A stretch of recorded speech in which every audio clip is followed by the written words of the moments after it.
Welcome back to the Ed Show. This is the story for the folks who take a shower after work. We talk a lot on this program about infrastructure, about jobs. Well, this is something that kind of unfolded in the fight last night. Senate Minority Leader Mitch McConnell got a pretty nice deal in last night's agreement to avert a world economic crisis.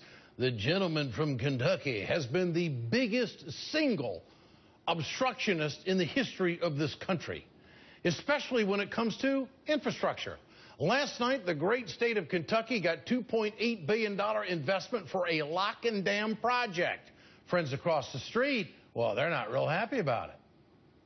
Time now for News by the Numbers, the earmark edition. Here are the extra checks that were written into last night's bill to open the government and continue the debt ceiling. First, $3 billion.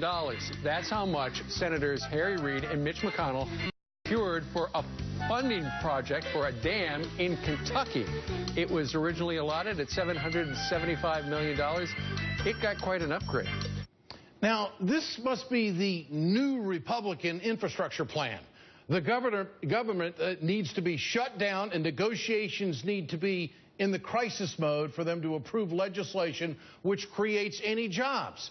Now, the story here is that the White House wanted this. Harry Reid said it would have cost the government a lot more had they had not put this money in.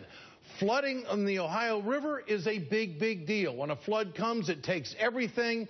It takes all kinds of relief money. So for the long term, this is a good thing. My issue with Mitch McConnell on this is, dude, you've been obstructing infrastructure all over the place, but when it's in your backyard and you got a crisis and you know you can choke somebody's chain to get the money, you go ahead and do it. That's how the Republicans run the railroad. Brad Woodhouse joins us tonight. Americans United for Change president and former Democratic Party communications director joins us. Brad, what do you make of this? Is this just another Washington two-step?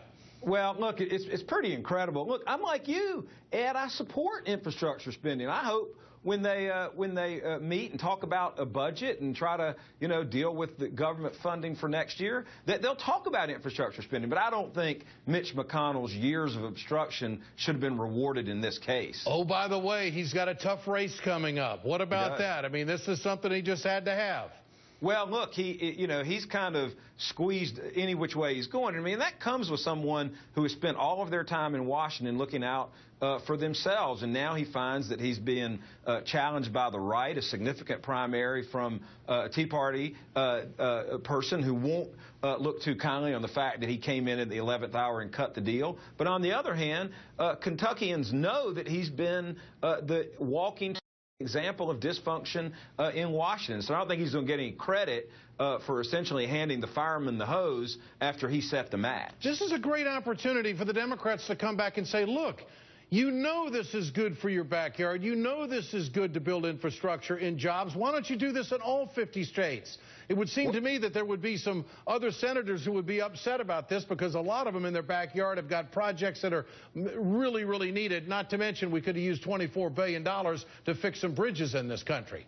That's right. Imagine if we had a $24 billion jobs plan or $24 billion infrastructure plan. But I think you're exactly right. The folks that are sitting down, and he's not actually one of these people at the table, the folks that are sitting down over the next few months to come up with a budget should look at Mitch McConnell and say, you know what? We need more of this. This is what the country needs. It's what we need to get back on our feet economically. It's what we need to do, create jobs. And guess what? It's what government is supposed to do, is to invest in infrastructure and things that help the American people. So how are we going to get infrastructure going on in America if the only way we can move anybody is take us to the edge of a fiscal cliff?